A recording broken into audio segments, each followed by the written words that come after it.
Bonjour tout le monde, c'est Théo et aujourd'hui on se retrouve pour la vidéo sur la réparation de la muqueuse intestinale. Si vous constatez en tout cas une dissonance entre ce que vous mangez et l'énergie perçue, autrement dit si vous mangez comme 4 mais que derrière vous êtes en fatigue chronique comme pas possible, que vous avez des règlements hormonaux, que vous sentez que vous ne récupérez pas, hein, après vos séances de sport, que vous ne récupérez pas de votre sommeil par exemple, tout ce genre de choses, c'est sûrement que vous n'assimilez pas ce que vous mangez. Dans la vidéo précédente, on avait abordé toute cette question de densité nutritionnelle, qu'est-ce qui est plus disponible, qu'est-ce que c'est une forme active et pas active, les synergies, etc. Donc déjà, allez voir la vidéo précédente, qui s'appuie d'ailleurs elle-même sur deux autres vidéos intitulées donc la stratégie pour correctement assimiler les nutriments qui te feront guérir, qui présente en fait un peu tout le tableau, et également une autre vidéo qui s'appelle Arrête de boire de l'eau, la clé pour réellement s'hydrater. Encore une fois, cette question de cofacteurs, antagonistes, synergie, etc. C'est fondamental, je le répète encore une fois, c'est fondamental de maîtriser cette notion de qu'est-ce qui est biodisponible de ce qui ne l'est pas. Donc réparer sa muqueuse intestinale, qu'est-ce que ça veut dire un petit peu ce charabia? Donc c'est pas très compliqué. Ici, on va faire un petit zoom sur ce qu'on appelle la lumière intestinale. Qu'est-ce qui se passe dans l'intestin? Donc là, on a différentes coupes de l'intestin. Donc là, on voit un peu le tube que représente l'intestin sur les schémas, les schémas qu'on voit sur Internet. Et ici, on le voit sous un angle différent. Alors, comme on peut le voir ici, on a des entérocytes. Les entérocytes, ce sont les cellules de la muqueuse intestinale. Deux choses très importantes, entérocytes, on a ici des petits poils, et également des jonctions juste ici. Cette histoire de jonction, on en reparlera dans une vidéo sur les intolérances alimentaires, parce que le fait que vos entérocytes sont dessoudés, comme ça, donc c'est plus une paroi qui est bien hermétique, qui est bien étanche, c'est le vecteur de beaucoup d'intolérances, mais aussi de réactions immunitaires en tout genre. Donc, si vous avez de l'acné, des plaques ou des réactions allergiques, etc., ça se passe souvent à ce niveau-là. Mais nous, on va parler de ceci, les petits machins là encadrés en bleu. Donc ces petits poils qu'on appelle des microvillosités. Pourquoi c'est important? Parce que l'absorption des nutriments, elle se fait juste ici. Le problème, donc là on a une autre coupe, le problème, c'est que quand ces microvillosités sont altérées, on le voit ici, une sorte de avant-après, eh bien elles vont se résorber. Donc quand elles vont se résorber, eh bien on va tout simplement moins bien assimiler euh, les nutriments qu'on aimerait justement assimiler. Le problème d'ailleurs qui en découle, c'est que comme notre muqueuse intestinale ne peut pas assimiler correctement ce qu'on mange, donc en fait c'est pas digéré, j'aime pas trop ce terme, mais c'est pas digéré, pour rester un petit peu dans la vulgarisation, eh bien ce sont vos bactéries qui vont se charger de métaboliser ce que vous n'avez pas réussi à métaboliser. Donc la flore intestinale, en très grande partie, c'est en fait un relais de l'indigeste. Ça aussi c'est hyper important, on en reparlera dans d'autres vidéos, mais gardez ça à l'esprit, la muqueuse, pardon, non, la flore bactérienne, c'est en grande partie un relais de l'indigeste. Donc pour cela, on va évoquer mon cas personnel. Donc pour ceux qui ne savent pas, j'ai traversé plusieurs diètes dans ma vie, dont une qui est plutôt récente, hein, c'était il y a un an et demi, où je mangeais paléo, cru, très végétal. Donc pendant 2 ans, j'ai mangé comme ça. Un paléo avec du riz, des légumes, oléagineux, alors, il y a quand même de la viande, du poisson, des œufs, etc. Hein. Mais basiquement, j'avais un régime qui était, on va dire, à 3 quarts végétal. Voilà. Et en plus de ça, il était cru. Je mangeais environ 3000 calories par jour, ce qui est quand même pas mal. Pourtant, je pesais 60 kilos pour 1,77 m. Donc c'est plutôt léger, hein, même selon moi trop léger. Et donc, quand je passais en animal based, eh bien, j'ai déjà pu manger beaucoup plus parce que, contrairement aux végétaux, ça prend moins de place dans l'estomac. Donc forcément, on peut manger plus. Et en plus, bah, c'est beaucoup plus gras. Et vous savez que la graisse, c'est plus calorique au gramme par rapport aux glucides et aux protéines. Ça, petite parenthèse. Donc, ça fait que je pouvais manger plus de calories, donc plus d'énergie déjà. Mais surtout que bah, j'ai pris 10 kilos en 6 mois. Et nous, on ne prend pas 10 kilos en 6 mois avec un surplus de 500 calories. Donc il y a une vidéo sur Instagram où j'en parle. Bon, c'est assez résumé parce que la vidéo dure 3 minutes, d'accord? J'ai vite introduit dans mon assiette de la moelle, donc qui vient de l'os à moelle, du beurre cru en très grande quantité, et également du pamplemousse. Voilà. Bon, après, moi j'aime beaucoup ce fruit, mais vous allez voir que c'était en fait les prémices du protocole qu'il fallait exactement faire. Vous verrez, dans la moelle, on aura beaucoup de glutamine et beaucoup de glycine. Ce sont donc les carburants principaux des entérocytes. Et la vitamine C, elle a de grosses vertus cicatrisantes et également, donc antioxydantes aussi, hein, mais ça va vraiment vous aider pour la régénération cellulaire. Également, dans le beurre cru, on a beaucoup de butyrate. Le butyrate, un acide gras à chaîne courte, qui permet aussi de restaurer sa paroi intestinale. Alors quel est ce protocole avec un peu plus d'éléments quand même? Les microvillosités ont besoin d'être réparées. Étape 2, elles ont besoin d'être préservées. Donc, qu'est-ce qu'on fait? Qu'est-ce qu'on met en place pour pouvoir réparer ces microvillosités? Donc, comme je dis juste avant, glutamine, glycine, donc deux éléments qui vont être une source principale d'énergie pour vos entérocytes. Chaque nutriment, comme vous pouvez le voir ici, a des cofacteurs. Qu'est-ce que c'est un cofacteur? Vidéo précédente. Ici, vitamine B6, cuivre et vitamine C. et encore une fois la B6. Il y a beaucoup de doublons, hein, comme vous allez voir. Vitamine A, B3, B9, croissance et réparation de la muqueuse. Vitamine D, le zinc qui a des grosses vertus cicatrisantes. Magnésium, oméga 3, butyrate, comme avant je l'explique avec le beurre cru. Et la vitamine C. Donc chacun de ces éléments-là a ses propres cofacteurs. Donc le zinc, on a déjà vu, le zinc donc, est cofacteur de la vitamine A. Et comme on mange du zinc et qu'il faut de la B6 et du cuivre, qui vont d'ailleurs servir pour la glutamine et la glycine, vous comprenez un peu le schéma en fait, on va faire en sorte d'avoir une compilation de tous les aliments qui vont regrouper tous les nutriments qu'on va chercher et qui vont détenir également en eux tous les cofacteurs, autant que faire se peut. Le magnésium, il y a plein de cofacteurs. Alors, en général, les vitamines B, elles sont toutes groupées les unes les autres, hein. Après, il y en a quand même beaucoup, mais en vérité, on a souvent un spectre de vitamine B qui est plutôt large dans les produits animaux. Comme vous pouvez le voir, la vitamine D, hein, c'est hyper important. Dans la vidéo précédente, je parle, entre autres, d'aller prendre le soleil. C'est pas une blague, hein. Prendre le soleil, c'est vraiment quelque chose qui va vous aider et qui va être très puissant. Je ferai une vidéo spéciale, je pense, pour ça, mais là d'avance, si vous pouvez déjà voir le soleil à votre réveil, ou du moins dès que le soleil se lève, suivant là où vous habitez et selon l'heure qu'il est, mais si vous pouvez déjà voir le soleil un quart d'heure quand il se lève, un quart d'heure le midi, un quart d'heure au crépuscule, et la nuit, pour que votre cerveau synchronise votre rythme circadien, c'est vraiment hyper important. Si ça vous dit rien, c'est pas grave, je ferai une vidéo là-dessus, mais pour ceux qui savent ce que c'est, je vous répète, hein, c'est hyper important. Oméga 3, là c'est un peu particulier, non pas qu'il n'y ait pas de cofacteur, hein, pour l'oméga 3, mais c'est pour empêcher que l'oméga 3 s'oxyde pendant toute l'étape de transitoire, on va dire, entre le moment où vous mangez et le moment où il va être utilisé. Donc pour empêcher l'oméga 3 d'être oxydé, il faut naturellement des puissants antioxydants. Alors vitamine E c'est vrai, vitamine C c'est vrai, mais en vérité je ne l'ai pas écrit ici, mais le zinc et le sélénium et le cuivre sont trois antioxydants ultra puissants. Donc c'est pas noté ici, mais il pourrait être noté. Le butyrate, donc pareil, n'est pas cofacteur non plus, hein, ça se mange directement comme ça. Donc c'est également un substrat d'énergie, alors c'est et pour les bactéries, et pour la muqueuse, et la vitamine C, elle est rendue absorbable grâce aux bioflavonoïdes. Mais bon, dans les agrumes, ils sont liés ensemble, donc ça pose pas de problème. Cependant, parenthèse par rapport à la vitamine C, euh, la vitamine C et les glucides, plutôt le glucose, empruntent les mêmes voies métaboliques. Qu'est-ce que ça veut dire? Ça veut dire qu'il y a une compétition, il y a un jeu de compétition entre le glucose et la vitamine C dans les cellules.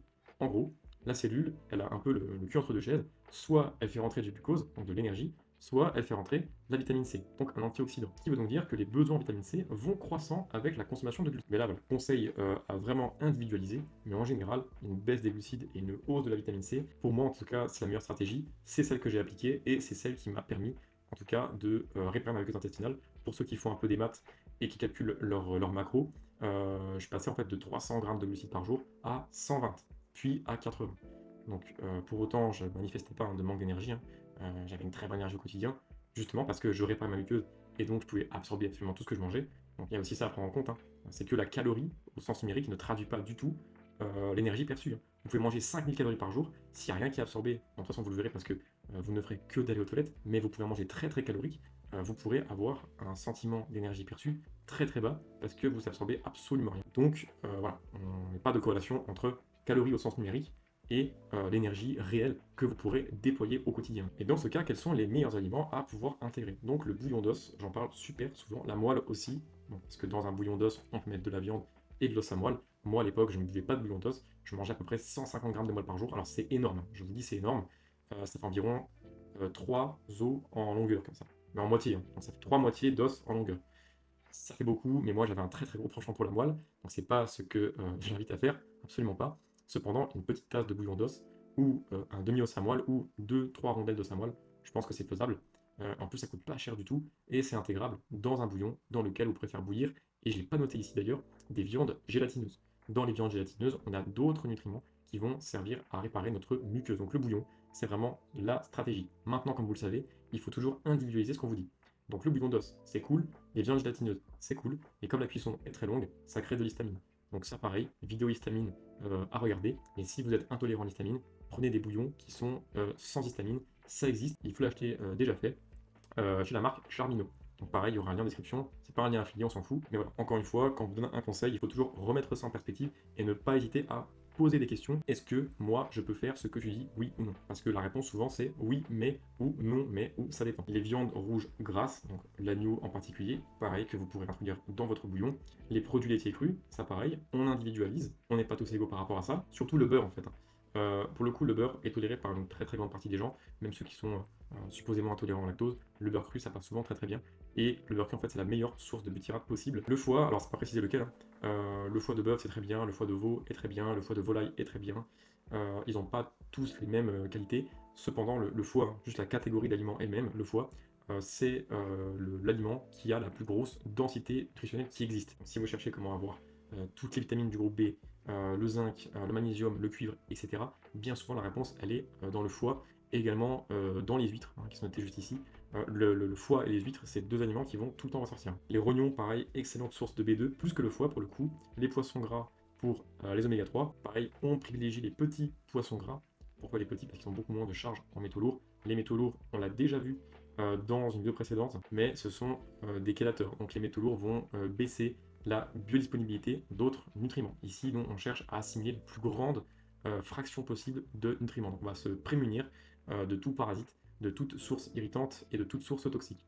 On verra juste ensuite les fruits de mer, bien évidemment, les agrumes, vitamine C, et les œufs. Pareil, les œufs ont un spectre en vitamine B qui est absolument incroyable.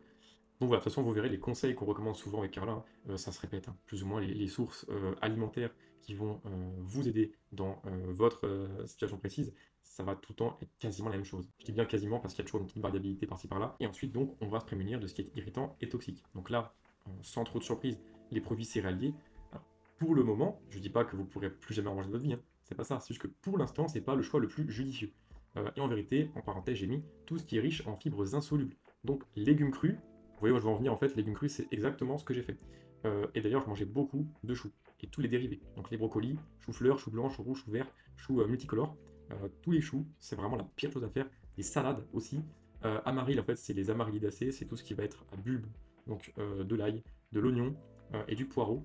Après l'ail, moi j'en mangeais beaucoup, et maintenant j'en mange encore beaucoup cru. Ça m'a rien fait en fait de le garder ou de le retirer. C'est le seul végétal irritant qui se trouve dans cette liste que j'ai conservé, mais c'est pour ses vertus antiparasitaires, donc c'est pour autre chose. Les salades, pareil, j'en mangeais beaucoup. Les noix, à l'époque, je les mangeais crues comme ça. Les graines, je les trempais un petit peu, mais sinon, pareil, je les mangeais crues. Tout ce qui va être graisse transformée, donc on va souvent trouver ça dans les fritures, ou bah, tous les produits gras industriels, le café, l'alcool, tout ce qui est piquant, donc les piments par exemple, les poivrons aussi, et la surcuisson, donc tout ce qui est grillé, cramé, c'est vraiment à éviter. Également, dans l'autre partie de la réflexion, donc en général, on va retrouver beaucoup d'éléments dans le transformé, donc émulsifiant, colorant, édulcorant, conservateur, exhausteur de goût. Très attention au glutamate monosodique, donc c'est l'additif numéro E621. Il est présent dans plein de trucs, vraiment plein de trucs. Et en fait, le pire là-dedans, je trouve, c'est qu'il est souvent utilisé dans les fast-foods. Sauf que dans les fast-foods, en général, on ne vous dit pas ce qu'il y a dans ce que vous mangez. Alors, il me semble quand même que c'est écrit sur les papiers qui emballent ce que vous voulez manger, d'accord. Mais personne ne regarde ça en fait, hein. Beaucoup de gens ouvrent la boîte, mangent directement ce qu'ils veulent manger et vont jeter la boîte. Personne ne regarde ce qu'il y a dedans. Mais dites-vous bien que les daubes qu'on vous vend en magasin, en fast-food, c'est au mieux les mêmes. Sinon, c'est vraiment pire, hein, mais juste que c'est même pas écrit. C'est pas noté en fait, c'est pas visible. Donc les fast-food et toutes ces bêtises, selon moi, c'est vraiment un truc qu'il faut proscrire. Stabilisant, aluminium, les phtalates. Donc ça, pareil, à l'époque, je mangeais beaucoup dans des boîtes en plastique, des tupperwares en plastique. Ensuite, j'ai acheté des tupperwares en verre et sous vide pour empêcher, bah, le plastique d'agir, et deux, l'oxydation. Si vous voulez, pareil, je mettrai un lien en description pour ceux qui veulent s'en procurer. Voilà, à l'heure actuelle, je n'ai plus besoin parce que je mange quasiment jour le jour et je mange beaucoup de choses crues, donc bah, j'ai rien à conserver en fait. Mais en tout cas, à l'époque où je cuisinais pour la semaine, donc beaucoup de batch cooking quand j'avais pas le temps, et bien ça m'a bien servi. Tout ce qui est donc perturbateur endocrinien, les parabènes, MIT, donc c'est le méthylisotiazolinone, si je dis pas de bêtises, le triclosane, ça c'est dans plein de produits cosmétiques comme pas possible, les pesticides évidemment, le stress chronique, tabac, alcool, sommeil. Toutes ces notions-là, vous allez vous dire, mais comment en fait les produits cosmétiques vont influencer directement ma santé digestive. Le pont, le lien entre les deux n'est pas forcément évident. Donc pareil, je vais faire une vidéo par rapport à ça, ou Carla, bien spécifique, pour établir le lien entre et cosmétique et santé digestive. En vérité, le pont, c'est plutôt cosmétique, la peau comme vecteur, parce que la peau, c'est un organe. La peau donc est un vecteur, elle absorbe tout ce que vous mettez dessus. Donc quand on met des produits chimiques sur sa peau, le corps boit ces éléments, et ensuite ça passe où? Dans votre circulation sanguine. Donc forcément, ça passe un peu partout dans vous, dont la sphère digestive, d'accord. Tout comme le stress chronique aura des répercussions dessus, le tabac, l'alcool et aussi le sommeil. Sommeil, pareil, il y aura une vidéo dessus. Et donc, que faire dans ces cas-là? On évite les céréales, les légumineux, transformer la cosmétique douteuse. La cosmétique, ok, hein, souvent dans cette sphère animal-based et ancestral diet, ça va souvent ensemble. euh, on a un peu cette philosophie de revenir aux fondamentaux. Également, sous le prisme cosmétique, moi je mets rien sur ma peau, ça c'est réglé, mais souvent on va avoir la graisse de bœuf ou l'aloe vera par exemple, ce sont deux produits qui sont couramment utilisés. Pareil pour le plastique, c'est un truc qu'on essaye de fuir, c'est compliqué, je sais, parce que quasiment tout est en plastique maintenant. Et à l'époque, en tout cas, moi j'avais fait l'effort de ne plus avoir de plastique chez moi. Ça paraît impensable, je sais, mais pourtant j'avais plus de plastique chez moi, à part mon téléphone, mon PC et ma gourde filtrante. Ça pareil, dans la vidéo hydratation, j'en parle, mais j'avais que très très peu d'objets en plastique. Le non bio, pareil, ça j'avais renoncé totalement à acheter quelque chose qui était autre que bio. Identifier, ça c'est très important. Là on sort un peu du cadre, hein, mais identifier les sources de stress chronique. Personnellement, j'avais fait un petit point sur ma vie et j'avais réglé un à un ce qui me stressait chroniquement sans que je m'en rende compte. Et à l'inverse, j'avais introduit beaucoup d'habitudes qui me permettaient de déstresser face à ce stress. Parce que autant il y a des facteurs stressants qu'on peut totalement éviter, voilà, on peut dire non, ça n'existe plus. Pour autant, des facteurs stressants sur lesquels on n'a pas d'emprise, c'est assez compliqué. Moi, je pense d'abord au monde du travail. Beaucoup de gens ont un travail, on ne peut pas leur dire bah, quittez votre travail, c'est pas possible, hein. Donc, plutôt que de fuir cette habitude qui est une source de stress, on vient à la place introduire des habitudes, des exercices qui sont déstressants au regard de ce vecteur de stress chronique. Ok. Et enfin, très important, avoir un sommeil régulier. De toute façon, la vidéo sommeil, je vous le dis, ça va être un guide complet sur comment avoir un sommeil en béton, parce que j'avais des gros problèmes de sommeil auparavant. Je mettais quasiment 1h30 pour m'endormir, et ensuite je dormais à peu près 5 à 6 heures par nuit maximum, et en vérité c'était plusieurs siestes de 3 quarts d'heure chacune. Autant vous dire que je ne récupérais jamais de ce que je faisais. Donc le sommeil perso, c'est un problème que j'ai réussi à régler. Maintenant, je m'endors en un quart d'heure et je dors d'une traite. Comment c'est possible? En particulier, bah, par rapport à ce que je mange, hein, ça paraît évident, une des réponses est ici, mais également il y a d'autres éléments qui vont vous permettre d'avoir un sommeil de qualité. Bon, bref, petite parenthèse comme ça, mais la vidéo sommeil, j'ai très très hâte de la faire en tout cas, et vous aurez toutes les clés pour enfin avoir un sommeil de compétition. Donc voilà qui conclut cette vidéo sur la réparation de la muqueuse. Donc c'est pas que c'est pas compliqué en fait, c'est juste qu'il faut introduire ces éléments et au contraire arrêter cela de façon graduelle. Moi, ça a pris 6 mois. Voilà. 6 mois, en vérité, les gros changements ont été faits en 1, 2, 3 mois. Et ensuite, j'ai juste conservé ce petit protocole que je m'étais fait les mois suivants.